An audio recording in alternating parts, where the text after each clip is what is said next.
Hey everyone, Alt RPG Guy here, today to talk to you about the Alien RPG. Why we're deciding to do this now is because the Alien rules have actually recently been revised. It's now called the Alien Evolved Edition, which one of our GMs will be running very soon. Running a three-part scenario as an intro campaign to this game where we'll teach you how to play the game and you can experience the Alien universe in all its glory. When you think about Alien, we always think about space marines and blue collar workers getting stuck on a ship trying to escape the aliens.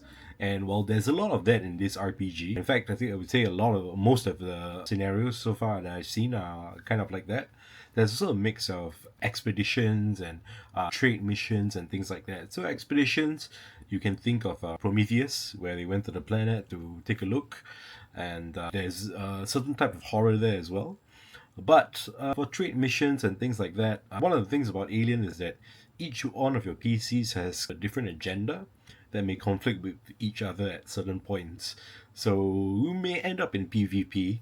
For example, one of your crew may be very allied to the corporation you're working for, while the rest of the gang kind of has different goals. They want to preserve their lives, but not at the cost of other workers. So there's that cool conflict going on. So it's not just about surviving the aliens and all that, but there's also a political element to it.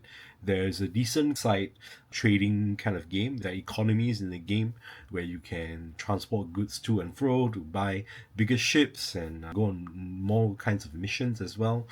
There's space combat, and so if you want to engage with the more corporate and political element of the game, it's also there. Now, how to play the game is actually quite simple. This is what your character sheet looks like. You have four main attributes here: empathy, wit, strength, and agility. And each one has a number, as well as your certain skills.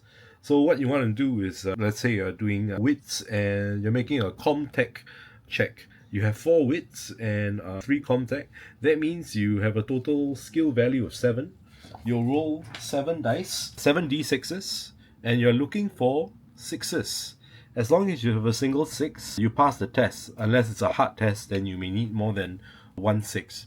So the system is very simple. You just roll d6s and see if you get the 6. Now, the innovative part about the mechanics here is, let's say you're not so great at that skill and you only have 4 dice to roll. Your chances of rolling 6 are not that high, but what you can do is actually push your roll. So you can re-roll all your dice, but you will also in the process add a stress, which is this yellow dice here. The difference between this black skill dice and the yellow dice is that the yellow dice on ones triggers a panic check, which, as you can expect, is bad. So there's a bit of a push your luck element to the game and an increasing tension as the game goes on. So you don't just gain stress from pushing your rolls, but if your character experiences fear or certain events during the story, that may increase your stress as well. And I really like the way the stress dice works in this game, because when you increase your stress level, you actually gain more of these yellow dice in your pool that's added to your skill checks. So sometimes you're rolling like 10 dice or something. But the problem is, you risk rolling a 1 on any of these stress dice. And the moment you do so, something bad is going to happen. So I think it feels powerful because you're rolling so many dice and you can easily get the 6s you need.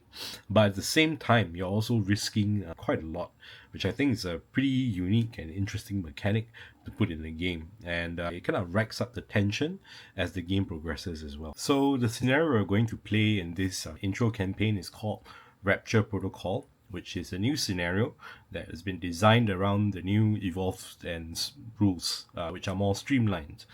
The idea of that campaign is that you, as a team, are you're a group that is delivering a supply run to this isolated mining colony. But there's a lot of stuff happening in that mining colony.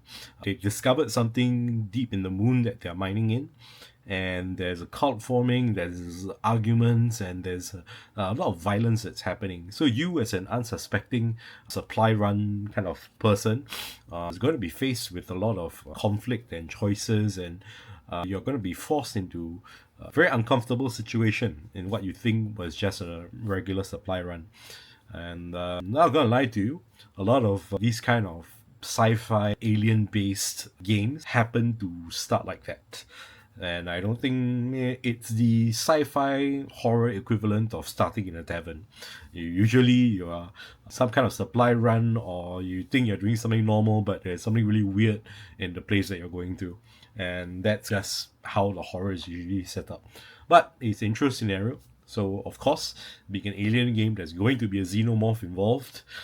I don't really have to talk too much about that, but I hope to see more of you guys there. Now, I will be a player in this game. Our GM for the game will be Gautam, who is one of our long-time GMs in Alternative RPG Club. He's a great guy, knows how to teach new players well. And I do have a secret agenda for wanting to play and run this game, because I really want to play this scenario called Destroyer of Worlds. USM is a space marine kind of scenario where you are forced to evacuate this planet that is being overwhelmed by opposition forces and xenomorphs. But this is more of an advanced campaign, so I'm hoping if this one, if this scenario takes off, we'll be able to run this scenario, which I really want to try and play in the future. So I hope to see more of you sign up for Alien, and I think I'll see you at the table. Bye bye.